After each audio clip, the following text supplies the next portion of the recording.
नहीं, देखिए, सबसे पहले तो ये सिलसिला तब आरंभ हुआ है आज से 2-3 दिन पहले, जब फारूक अब्दुल्ला ने ये कहा कि मजहर को बीजेपी ने छोड़ा। उसके उपरांत राहुल गांधी जी ने भी वही इको कर दिया।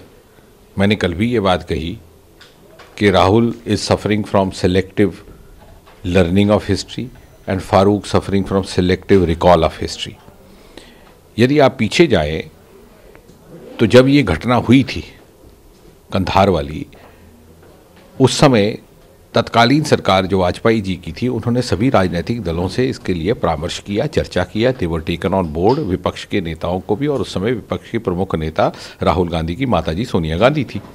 तो यदि बीजेपी जिम्मेवार है अजहर की रिहाई के लिए, तो फिर सोनिया गांधी भी उतनी ही जिम्मेवार है, क्योंकि उस समय ये मत बना था देश भर में कि 350 लगभग मुसाफिर यात्री उस विमान में हैं, उनकी जान हम इस प्रकार दाव पे नहीं लगा सकते, ये बाद में निपटा जाएगा।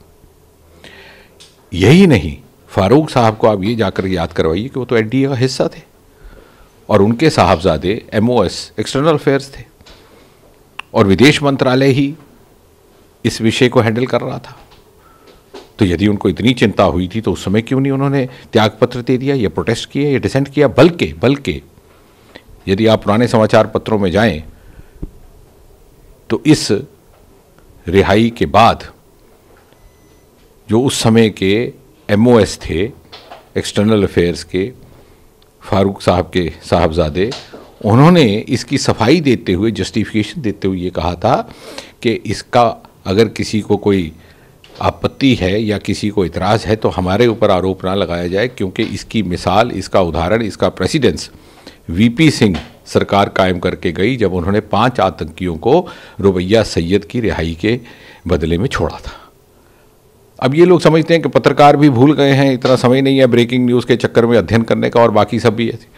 तो इनसे पूछिए ना, यदि इनको इतनी आपत्ति थी तो क्यों फारूक अब्दुल्ला उस समय मुख्यमंत्री बने रहे जम्मू कश्मीर के, NDA का हिस्सा बने रहे, क्यों उनके साहबजादे MOS बने रहे। अब 20 वर्ष बीत जाने के बाद इनको चीज़ें नज़र आ रही हैं। अगर हम इतिहास में जाएंगे तो इनको दिक्कत होगी, क्योंकि बहुत दूर तक बात जाएगी। देखिए, इसमें 2 बातें हैं। पहले मुझे ये बताइए कि यदि पाकिस्तान के साथ आतंकी की ओर से आतंकी हमला होता है, या जिस प्रकार का पुलवामा का हुआ, तो क्या उसका जवाब देना भारत का दायित्व नहीं था, भारत सरकार का दायित्व नहीं था? और बजाय इसके कि मोदी सरकार या प्रधानमंत्री मोदी को उसका श्रेय दिया जाए, यदि कोई ये समझता है कि ऐसा नहीं होना चाहिए था, तो वो अपनी जिम्मेवारी से हट रहा है। दूसरी बात, जिन लोगों को आतंकी को आतंकी कहने का ना साहस है ना निष्ठा है, उनको इस प्रकार की नैतिक, उनका कोई औचित्य नहीं है, मॉरल अथॉरिटी नहीं है कि वो उस तरह की बात करें। आप ज़रा अध्ययन करिएगा, जितने समाचार पत्रों में बयान आए हैं इन्हीं कश्मीर केंद्रित नेताओं के पुलवामा के घटना के बाद, बहुत फलसफाना से, ऐसे लगता है कि बहुत बड़ा ज्ञान दे रहे हैं। ये लिखेंगे violence has nothing to do with civilised society, violence is condemnable everywhere. लेकिन किसी ने जैश का नाम लेकर के उसको सीधा सीधा उसकी निंदा नहीं की है, किसी ने पाकिस्तान का नाम नहीं किया।